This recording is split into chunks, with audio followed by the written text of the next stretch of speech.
Hello guys, ഇതെൻ്റെ SSLC മാത്സിൻ്റെ public എക്സാമിൻ്റെ answer പേപ്പറാണ്. എനിക്ക് ഫുൾ മാർക്കാണ് കിട്ടിയിട്ടുള്ളത്. അപ്പോൾ നിങ്ങളിത് കാണുമ്പോൾ ചോദിക്കൂ, റെന എങ്ങനെയാണ് പഠിച്ചത്, റെന പറയുമെന്ന്. അങ്ങനെയൊന്നും നിങ്ങൾ ചോദിക്കരുത്. കാരണം ഞാൻ ഒരുപാട് വീഡിയോസ് എൻ്റെ ചാനലിൽ അപ്ലോഡ് ചെയ്തിട്ടുണ്ട്. ഈ ചാനലിലും മറ്റേ ചാനലിലൊക്കെ ഞാൻ മാത്സ് എങ്ങനെയാണ് പഠിച്ചതെന്നൊക്കെ പറയുന്നുണ്ട്, ടിപ്സൊക്കെ ആയിട്ട്. അപ്പോൾ അത് കണ്ടുനോക്കിയാൽ മതി. പണ്ടും ഞാൻ ഇട്ടിട്ടുണ്ട് ചാപ്റ്റർ വൈസൊക്കെ ഓരോന്ന് പറഞ്ഞിട്ടൊക്കെ. ഞാൻ കുറേ മോഡൽ ക്വസ്റ്റ്യൻസും കുറേ പ്രീവിയസ് ക്വസ്റ്റ്യൻസ് ഒക്കെ എടുത്തിരുന്ന് ചെയ്ത് പഠിച്ചതാണ്. അതിൻ്റെ കൂടെ യൂട്യൂബ് ക്ലാസ്സൊക്കെ കണ്ട് പഠിച്ചിട്ടാണ് ഞാൻ മാത്സ് എക്സാം എഴുതിയത്. അതുകൊണ്ട് എനിക്ക് ഈസി ആയിട്ട് എഴുതാൻ പറ്റി.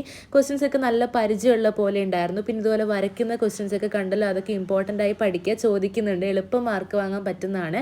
അപ്പം നിങ്ങൾ അറിയാലോ, നമ്മൾ ഇതുപോലത്തെ ആൻസർ പേപ്പർ പബ്ലിക്കിൻ്റെ പോട്ടെ, മറ്റേ ആൻസർ പേപ്പർ തന്നെ പൊതുവെ ആർക്കും കാണിക്കാറില്ല. പക്ഷെ ഞാനിപ്പോൾ ഇത് ഇട്ട് എന്താണെന്ന് വെച്ച് കഴിഞ്ഞാൽ നിങ്ങൾക്കിത് കണ്ടു കഴിഞ്ഞാൽ എന്തായാലും ഒരു സമാധാനമാവും, ഒരു സന്തോഷമാണ്. കാരണം വെച്ചാൽ ഇത് ഹാഫ് ഇയർലിയുടെ ഒന്നും അല്ല, ഇത് പബ്ലിക് എക്സാമിൻ്റെ പേപ്പറാണ്. അപ്പോൾ ഇത് കാണുമ്പോൾ ഇത് ഫുൾ മാർക്ക് കിട്ടിയ പേപ്പറും കൂടിയാണ്. ഈ ഒരു രീതിയിലൊക്കെ പഠിച്ചാൽ മതിയാകും എന്നൊരു സമാധാനം നിങ്ങൾക്ക് വരുമല്ലോ. അപ്പോൾ അതുകൊണ്ടാണ് ഞാൻ നിങ്ങൾക്ക് കാണിച്ചു തരുന്നത്, നിങ്ങൾക്ക് യൂസ്ഫുൾ ആകട്ടെ എന്ന് വിചാരിച്ചിട്ടാണ്. അപ്പോൾ നിങ്ങൾ ഏകദേശം ഈ ഒരു മോഡലൊക്കെ തന്നെയായിരിക്കും നിങ്ങൾക്ക് ഉണ്ടാകുക. നിങ്ങൾ അങ്ങനെ പഠിക്കുക.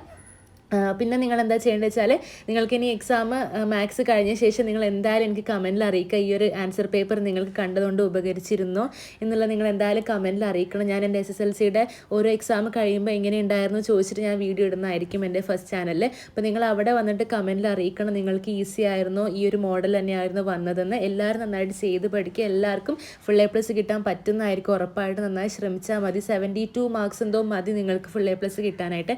ഫുൾ മാർക്ക് മേടിക്കണം ഒന്നുമില്ല. പക്ഷെ എന്നാൽ നിങ്ങൾ ഫുൾ മാർക്ക് എയിം ചെയ്തിട്ട് തന്നെ പഠിക്കുക. എന്തായാലും വീഡിയോ ലൈക്ക് ചെയ്യുക. പിന്നെ ഇതുപോലെ ആവശ്യമുള്ള ഫ്രണ്ട്സിനൊക്കെ ഇത് ഷെയർ ചെയ്ത് കൊടുക്കുക. സബ്സ്ക്രൈബ് ചെയ്യുക. ബൈ.